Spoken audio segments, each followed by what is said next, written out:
What we're actually seeing is cars transitioning from transportation to a plaything, just as horses did 100 years ago. Because what's happening is private circuits are being developed all over the world. There's another one north of Toronto. There's another one in Western Canada.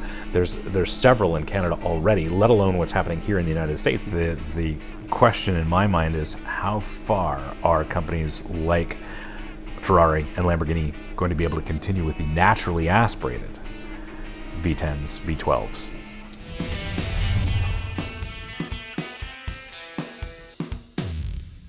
Welcome to the home lounge. This is the first time we're shooting a members only in my home cigar lounge. Yeah, well, do we really want to know, let people know where this is? Do we want to let them know? I don't know about that. You know what? How about this? What if we wait till the end of the episode to tell them where we're actually smoking? That's a good idea. How about that? Yeah, that's a better idea. With that, what are we talking about today? We're talking about the future of supercars. So we've got Ferrari, Lamborghini, McLaren. I'm putting Porsche in there whether you like it or not. And then let's put like the also-rans. We'll have like a bucket of also-rans. Yeah. Off to the side. Yeah. So I think before we get into the individual vehicles or individual manufacturers, you have some news to regale us with of what's driving the future. What's basically shaping the future is legislation, and what specifically is. That is the EU and their emissions regulations, absolutely. Which states? They're phasing out internal combustion engines by 2035. That's aggressive. Yeah. I mean, that's very really aggressive. not that far away. So now the question is, does it mean hybrid or does it mean full electric? So that regulation, as it stands, as I understand it, is meant to eliminate the internal combustion engine by 2035. Completely. Yep. Because they've already gone away from diesels, Yes, which was all of Europe. Exactly. Okay, so now that we understand that, Yes. let's drill down into the most obvious OEM that is impacted, which would be Maranello. I would argue right now that would be Lamborghini, because they do significantly more volume than Ferrari does. Like, they're doing double the volume of Ferrari, and they've got those iconic naturally aspirated engines, right? They've got the V10, they've got the V12, and of course the Urus is powered by that twin turbo V8. But Ferrari is equally impacted because they've got the front engine V12 cars. The mid engine cars are turbocharged now, so that's a different consideration. Not quite sure what's going to power the SUV when that comes, but my guess is it's going to be turbocharged and maybe hybridized. But Ferrari is pushing forward with hybridization of a lot of their product range now. But those two companies specifically certainly don't want to abandon the internal combustion engine. I mean, that's part of the character. But between the two, Lamborghini probably has the most blue sky because of the group they're part of. That's right. They have gone headlong into electrification, and frankly, some of the electrification they've done in terms of where they've come from Stuttgart, that forms a hell of a basis for what Lamborghini could use. So they actually have some know-how. Ferrari really doesn't. No. Ferrari's got a problem, I think. I think they do, especially when it comes to battery tech and that sort of thing. They don't have anybody within that small group they operate in to lean on for that kind of technology. Hybridization, a lot of that stuff does come from the supplier level, but Ferrari's got to tune that stuff specifically for their cars. And a lot of the magic in these electric cars happens with the inverters. Yeah, so it's not just the size of the battery, it's not just the output of the motors. It's a lot of this is in the inverters. So there are plenty of companies that are doing their own inverters rather than relying on suppliers, and that's where things, especially in low volume cars like Ferrari, that's going to drive costs. But do you think a car that is on the low end sells on average of 300,000 US, on the high end, where they already have experience, they were $1 million new back in 10 years ago? Right. Would you think having that much of a budget would help with the R&D? Yeah, I don't think so. I think that especially when we're talking about the volumes of supercars, there's not that much volume to spread those R&D costs around. Yeah. There's really not. What is the SF90 run? Is it near $1 million? I have no idea. Yeah. I know the 296 because I got the price listed on 296. Yep. The Stripe option, $25,000. Apple CarPlay, $4,000. Free in the Hyundai Kona I'm driving right now. Yeah, exactly. Yeah. Exactly. So maybe that's what's going to pay for the hybridization. The options, they're actually yeah. better than Porsche at the options. Yeah. So I would agree with you. I wanted to ask your input because you know more about these cars. But I don't care if it's a 296 GTB Yeah. or it's a Hyundai Ioniq 5. A new car is $2 to $3 billion. That's what they cost That's right. to make a new one. I don't care if it says Ferrari or if it says Kia. Yeah. Kia has a better go because they're selling 250,000 a year. Ferrari on these kind of cars, like an Enzo, what do they sell? 399. That's right. At $1 million to throw, that doesn't get you to $1 billion. That's right. So I think the issue is they don't have development money or like Yeah. R&D money. But then let's dig back into that law. To what is it, 2035? Yeah. So is there any movement afoot between Ferrari and Lamborghini to push against this, to push against these mandates effectively? And that's exactly what's going on. So of course, Italy as a country has backed Lamborghini and Ferrari to push for a continuation of internal combustion engines. Yeah. And as we know, it doesn't matter whether we're talking supercars or regular cars, they lean on turbocharging, forced induction to meet emissions regulations. So one Emissions question. and tax schemes as well. Yes. That's why Yes. everything is 3.99 something now in the V8s. Yeah. Exactly.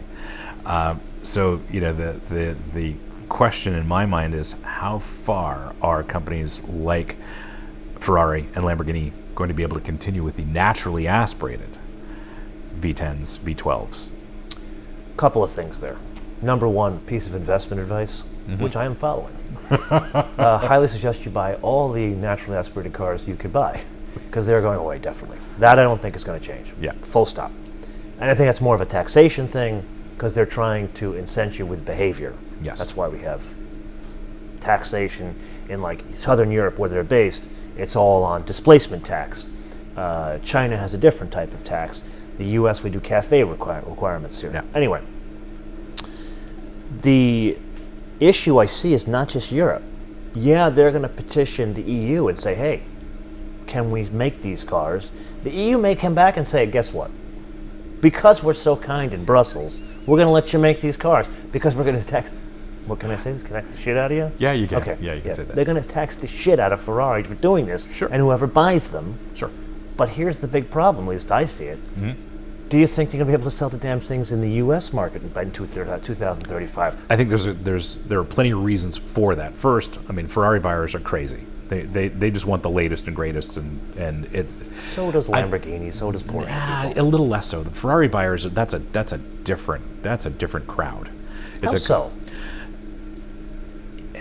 Because in fairness, I Yeah. know Ferrari owners. Yes. But none of them own new cars. They all own old. They're like Bruce. Right. Well, He owns old Ferraris. He owns the right ones. He owns the- But there's He owns the right of everything.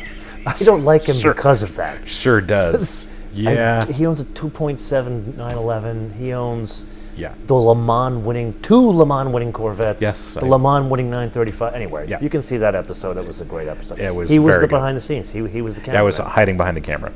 Anyway, go on. So I know a lot of new Ferrari customers, and they are Ferrari crazy. They always have to have the latest and greatest, and it doesn't matter what it is. So they've already got their F8s.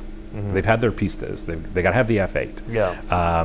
And they're going to have the SF90 if they can swing that, and they're certainly going to have the 296.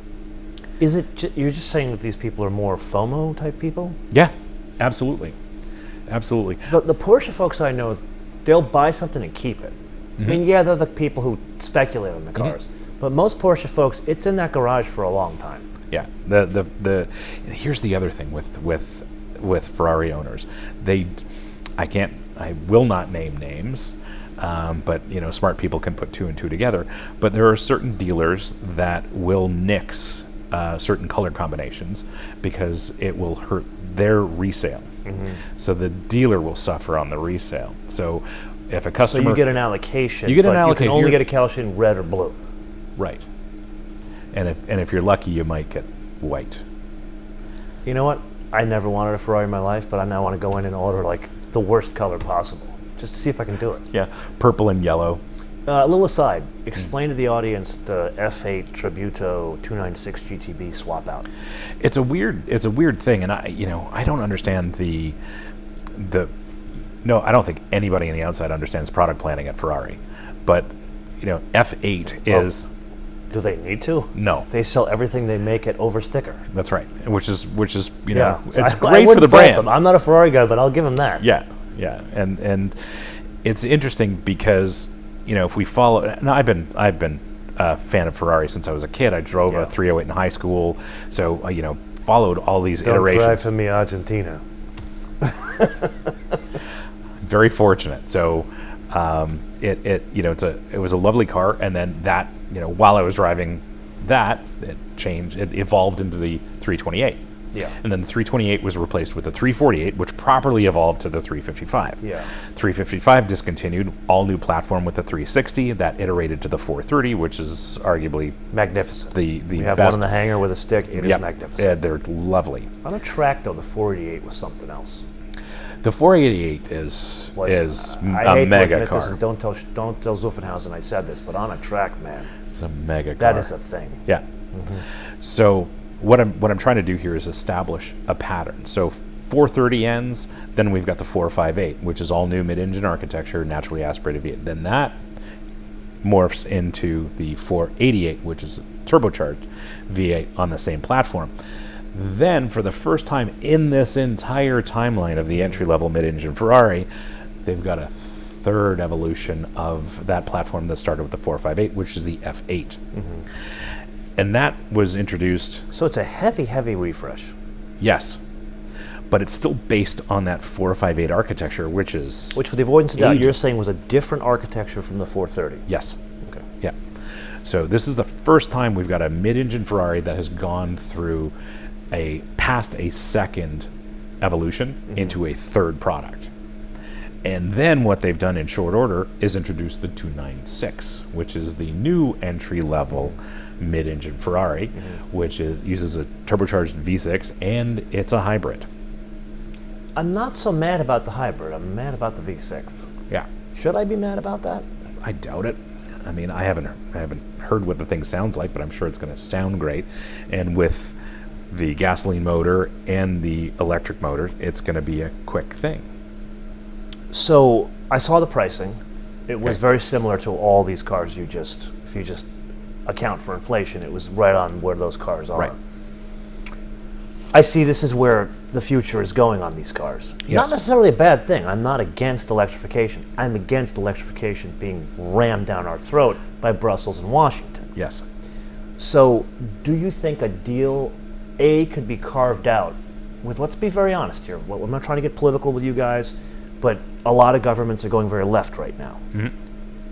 No, I'm not really giving away secrets here. Left don't want these types of vehicles, or any vehicles for that matter. They want you on a bus. Yes. Do you think they would give a carve out for a company like that to make money and make 812s? I think it's all going to come down to the lobbying. It's not going to be a rational argument, and it won't be a business argument. It's going to come down to the lobbying. Well, in that case, then automatically Lamborghini wins. Yes. A Ferrari, not Well, really part of that group anymore. No, but the family is obviously well connected, so that's a possibility, and I think that's why the news came out that both Ferrari and Lamborghini are petitioning the EU to continue, and because if they've got the strength of both families or the Volkswagen Group, and So he's talking about Piach and Agnelli families. yes, so How much does Agnelli still own a Ferrari? that's a good question. I haven't looked. Okay. I haven't looked, but I'm sure it's a significant portion still, and they clearly control it. Yeah, I think the float was only like 10% of the company. Oh, was that it? Yeah, it was Okay. really small. Yeah. So let's go back to the question of other regions. I don't think it's just petitioning EU. I think you have to petition Washington. Yes. You have to petition Ottawa. You have to petition well, I will say in Beijing. Canada, Beijing is, Ottawa's meaningless because we just do whatever the United States does for the most part. Really? Yes, absolutely. Even in this area, you think you would? Absolutely. Absolutely. Manufacturers are allowed to adopt certain tests that are performed here in the United States to satisfy Canadian requirements. We don't do our testing primarily. So back me up on something. Yeah. True or false? Canada is a significant market for Ferrari. Yes, the number one Ferrari It's dealer huge. on the planet is in Toronto. Yeah, there are car guys up there. Yeah, and there are 4 stores across the country. Okay, so do you think Ferrari, Lamborghini, Porsche should start, let's say, sending the lobbyists to more than Brussels? They have to. It has to be to Washington. It has to be to Beijing as well. Those 3 markets are key, and then you've got all the smaller markets that are just going to follow suit anyway, because that's what the other markets are doing. But those 3 need to be resolved first, and it's got to be, it's got to have any kind of lobbying has to have the strength of those 2 brands and Porsche. Would we have to, or should we be lumping into the lobbying, not really supercars, but Rolls-Royce, Bentley, those guys, Maybach? I think Bentley is on record already stating that they are transitioning to electrification. So I don't know if that's going to be that important in the longer term. Certainly not by 2035. I think they're on record by indicating they're going to go electric by 2030 or something like that. Yeah. And Rolls-Royce is headed in that direction as well. So I saw that as well, but I had recently, you were there, we had dinner with Dimitri, Yeah. CEO of Mercedes-Benz North America, who is Greek, by the way. Like that means something. Of course it means something.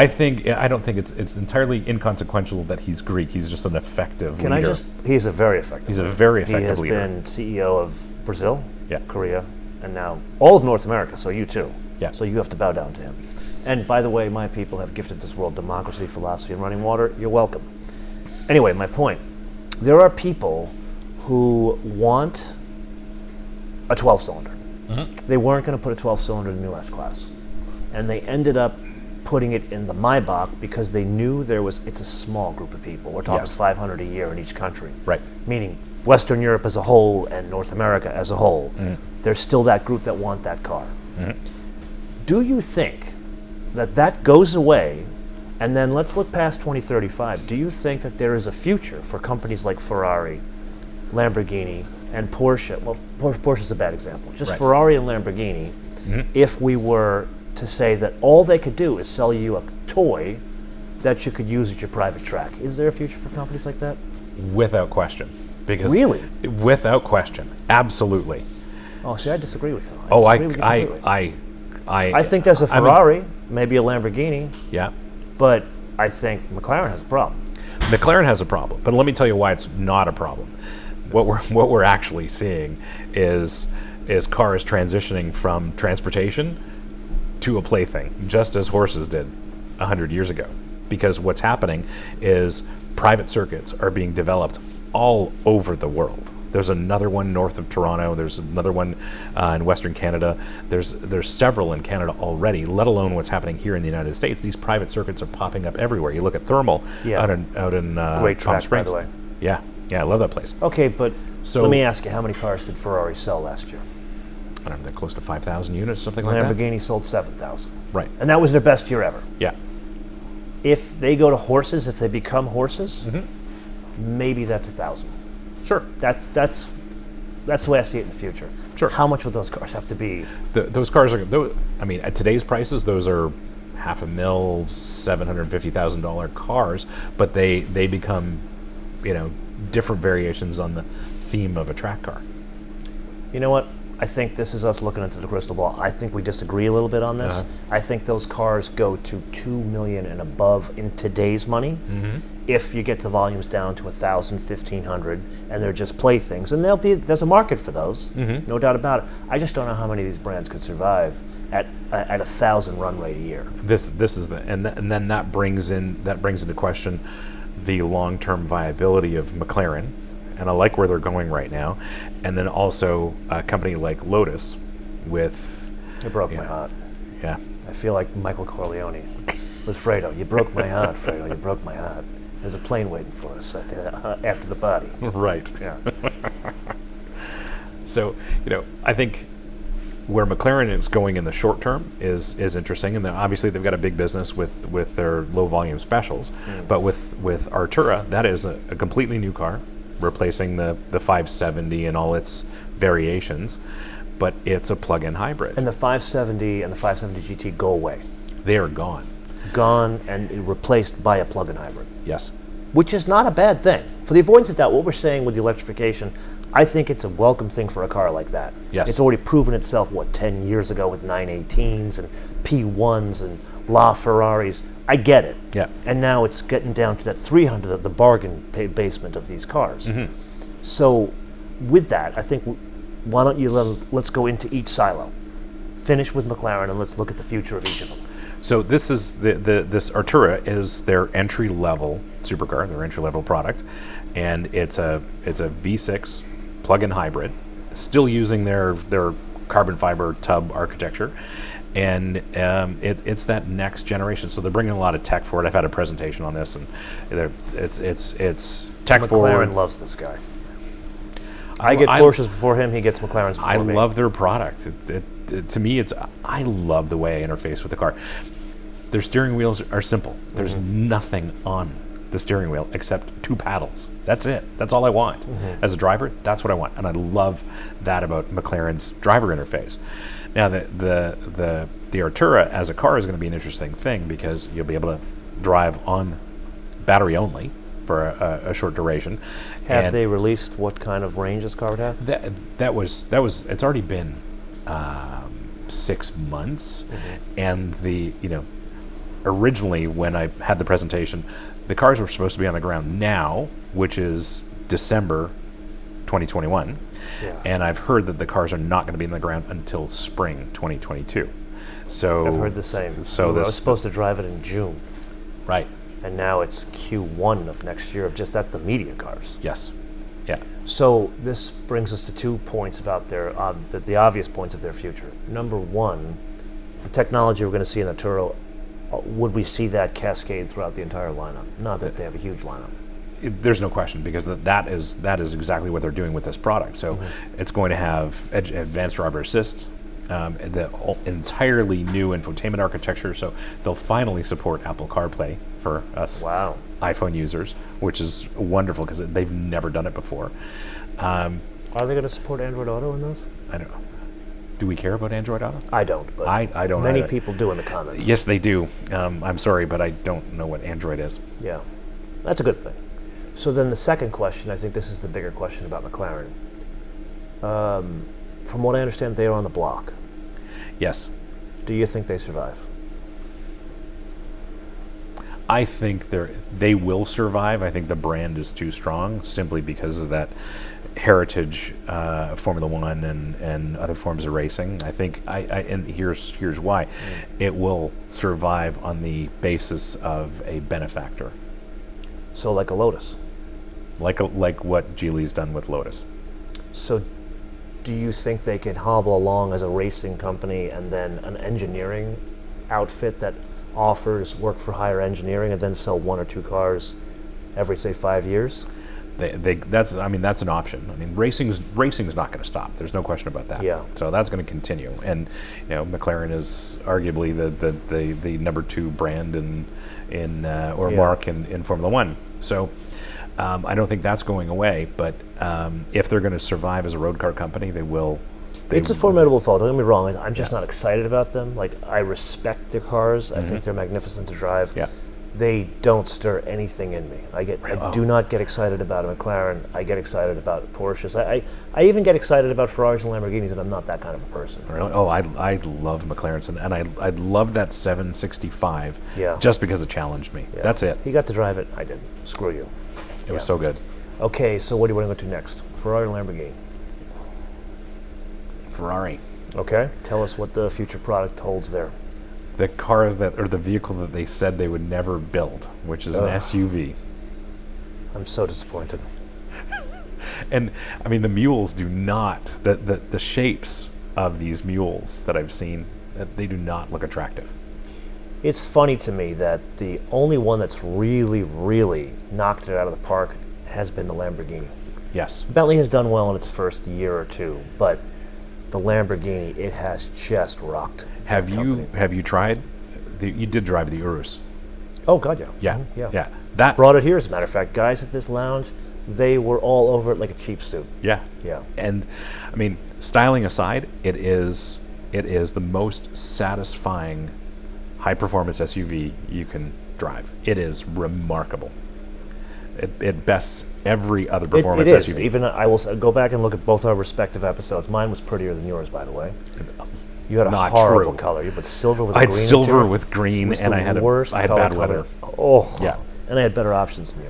However, that car, I will go so far as saying I actually like driving it a lot. I enjoyed it. But my takeaway was it was great. Mm-hmm. It wasn't double the price great of an RSQ8. For Right. 300 for this or 150 Mm-hmm. in real sticker prices, not really what they're selling for. Right. I would do the RSQ8 Really. because they're both effectively the same engine, same everything. Do you get You the know what? same- No, I do a Cayenne GT. I'm sorry, I do Cayenne. Of course you Because would. I have to. Yeah.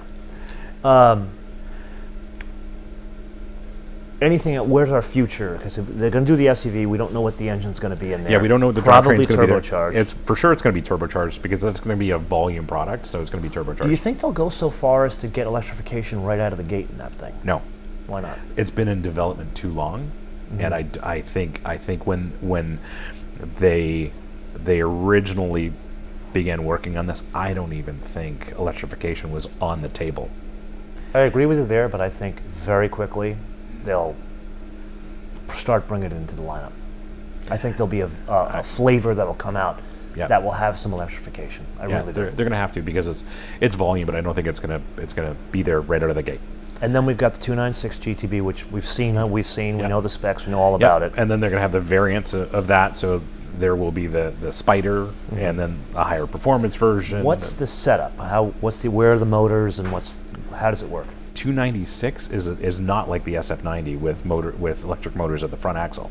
I think it's just a hybrid power unit at the back. Undoubtedly, their next sort of volume is the next 400 unit hypercar will definitely be electrified. Absolutely. There's Totally no agree. question about that. Okay. Anything else on Ferrari?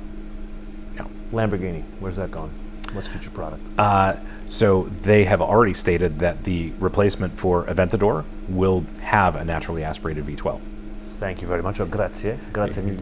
Yes. Or mille grazie, however you say And it. I mean, as old as that product was, when did I drive it? I drove it nearly That 2 was years ago. one of the when- episodes you did for me. Yeah, when you were laid up in hospital. Yes. But that car still holds up today, even with a single clutch transmission. It is magnificent. So they will resolve that shortcoming, and I'm sure it'll still be all-wheel drive because their customers really don't know how to drive as proficiently as maybe you and I do. Yeah. So they need all-wheel drive. They need a sophisticated all-wheel drive system, and it will undoubtedly have a dual clutch transmission. Do those sell? Do people buy them?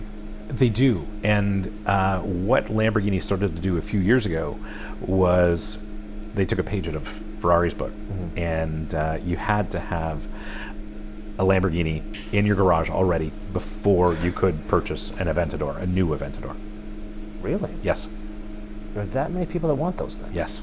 See, that blows my mind. Yeah, I think the volumes weren't significant, and the central tub of the car was carbon fiber Yeah. as well, so it's going to be a lower volume product to begin with. Yeah. And at the price point, especially with the SVJ Roadster, I mean Yeah. that was like $1 million Canadian car. That was a special thing. I love that car. That was. The smile on your face was ridiculous. Yeah. I was jealous sitting in the hospital watching that. So, So that what I want to say is that naturally aspirated V12 of this Aventador replacement is going to bring all of that excitement, because it's a magical motor as it is, and I would expect that this next iteration is going to be even better. Like, it's a free revving, high revving V12. There's nothing like it. I wouldn't be surprised if you see electrification in the next generation of Huracan, and I'll tell you why. Okay. they steal it from Zuffenhausen. Of course. That's what, or they go full electric, and they steal it from Rimac or Rimac, whatever you call it. Yeah, Rimac. So what does Porsche have in terms of a drivetrain that would suit Huracan, or is it just a V8 So should hybrid? we switch to Porsche to answer that question? Let's do that. Let's do that. Switch to Porsche. So there's the obvious. We know there's going to, if we're following along the same product cadence of Porsche, we already have seen and driven the GT3. He was there when I had it, so he got to drive it. GT3 with a wing, GT3 Touring. Yep. There will invariably be a GT3 RS, a GT2 RS. They've already shown the GT4 RS, which is a new product. Take my hat off to them for doing that. That looks magnificent. Yeah. They've already committed. When I went and drove the then new 992 in Spain in January 19, they didn't hide the fact that they put the wide body on all the cars to make room for electrification. Oh. So I see them doing a version that, now this is just me reading the tea leaves, I don't know if this is the 100%. I see some electrification in the back of the car, and I see an all-wheel drive version that will have the electric motors in the front, like you explained with the SF90. Yeah. That's what I see with the 911 platform. Okay. I could see that going to Lamborghini. Sure. The question in my mind is, do they do what Audi did and completely rip off the Taycan platform and come out with a tall Taycan that becomes an Urus replacement? Right. Or do they make a short wheelbase version of it and turn that into an electric or an Huracan electric or something like that? Well, it would be easy for them to do. Yeah. But I just don't think an all-electric car suits the brand. Lamborghini. Yeah. Lamborghini has to have the sound. I think that there will have to be one.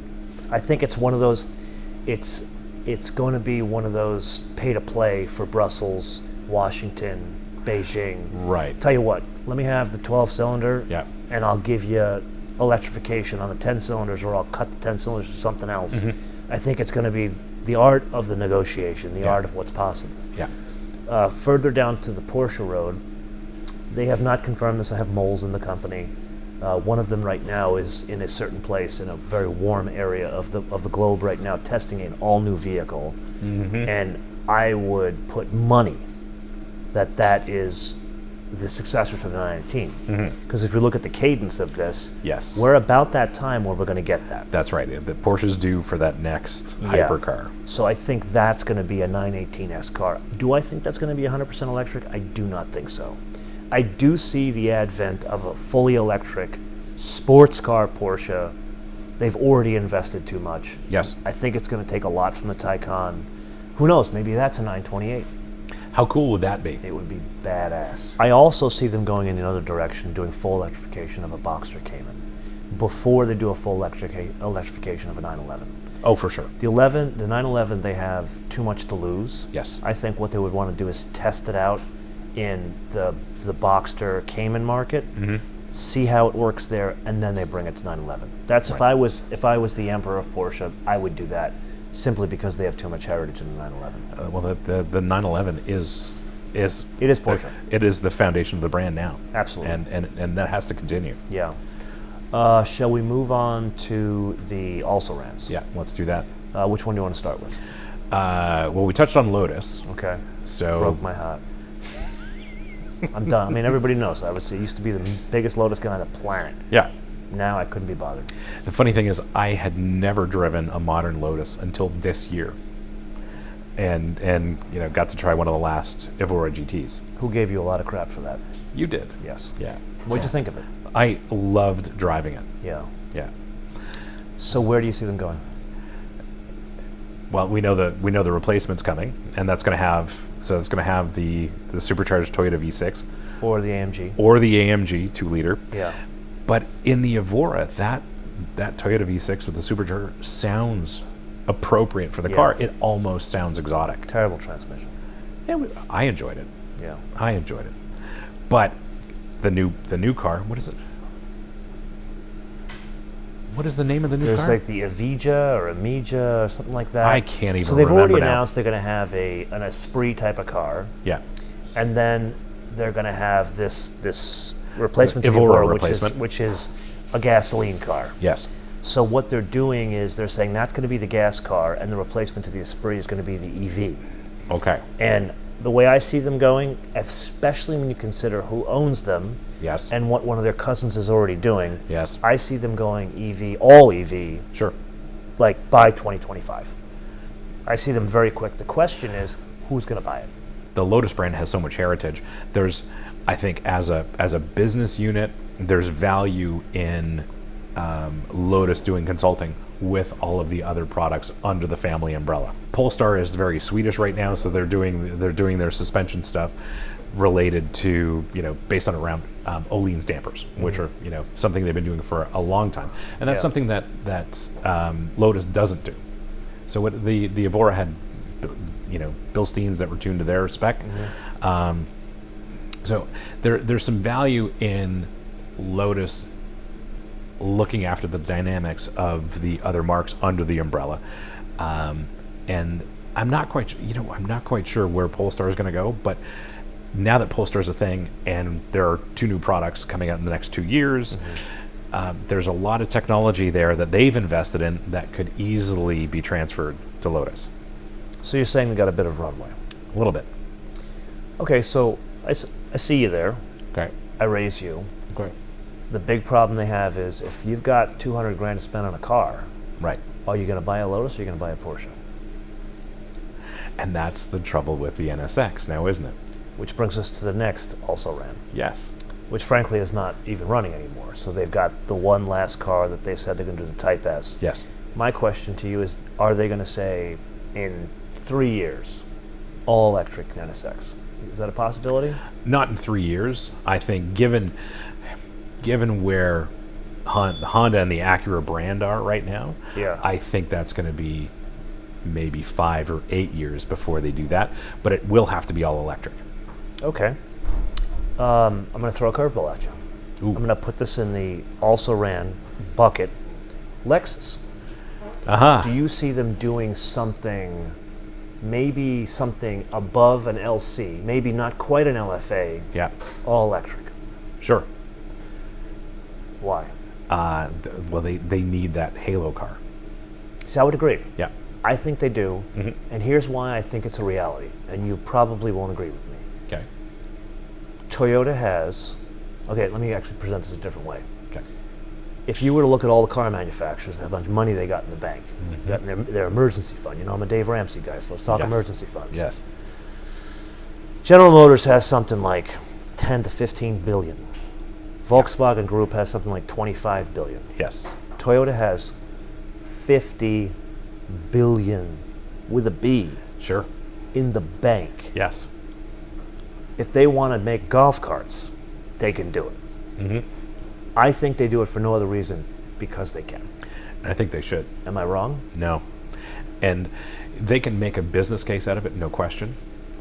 And since I'm driving that IS 500 right now, Yeah, great car. a lovely car, but that as a properly resolved and on-brand product says that they can do that.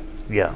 That's proof that they can do that, and they've got the engineering talent to make that happen. Okay. And I mean, as amazing as the LFA is, simply because of that engine, Yeah. I think they can bring that approach, the LFA style approach, to a EV hypercar. Okay. And I think they should. I'm going to throw another curveball at you for the also rans. Corvette. Ooh. Where does that go? My gut says it goes away. What? You've been spending too much time in Canada. Why does it go away?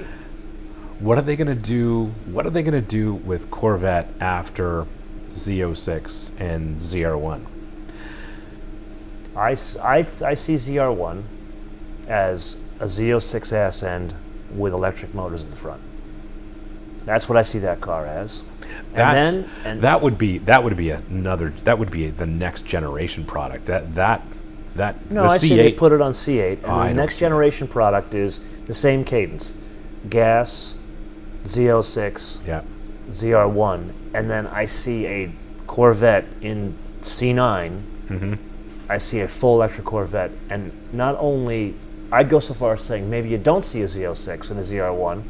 They do it all electrification for no other reason than look at all of the money that General Motors is putting into EV development. And we're not talking about motors and inverters. No, they're putting it into battery Yes, technology. that's right. And I've said in other episodes with Nathan that they are ahead for no other reason than how they're dealing with packaging of these vehicles. I see them making a bean counter decision and taking all of the R&D that they've put in Hummers and Cadillacs and putting in the Corvette for no other reason than the R&D is already paid for. Yes. And they can get the performance out of the Corvette. Yes. And that's why Corvette doesn't go away. I can see that in some ways, but with so much emphasis behind electrification at GM, I think the product planning is going in a completely different direction, and I don't know if it necessarily fits Corvette long term. Corvette might turn into You a and I specialist. rarely disagree on things. Yeah, I know. We rarely do. We disagree at a terrible hotel in Palm. He likes the Parker Hotel, and I had a great experience it at is the the Parker in worst Palm Springs. experience possible.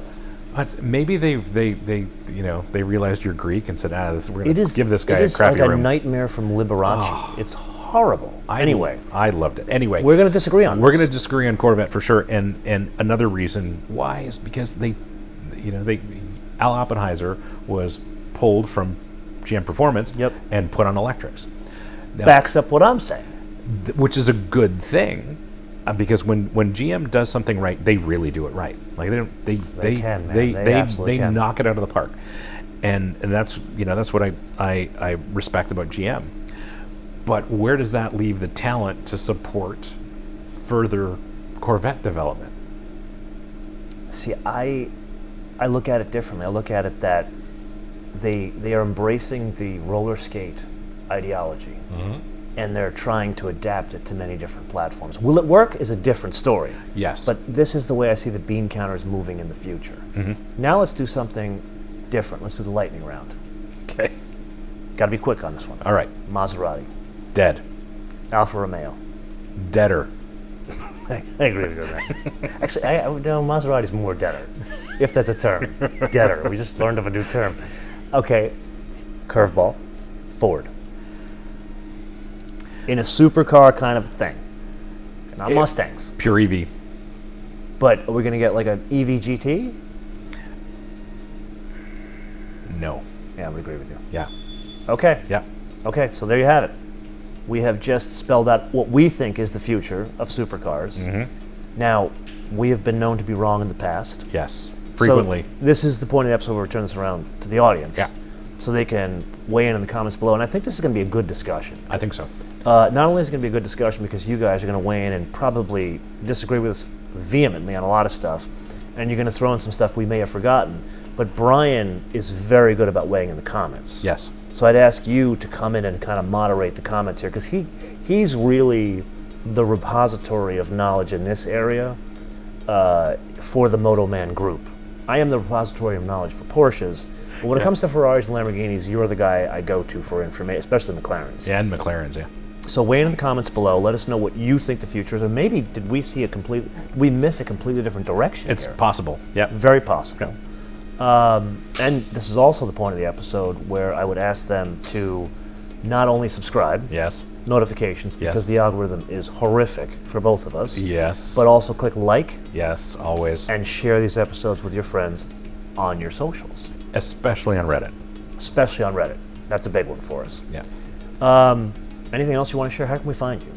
It's Brian Max.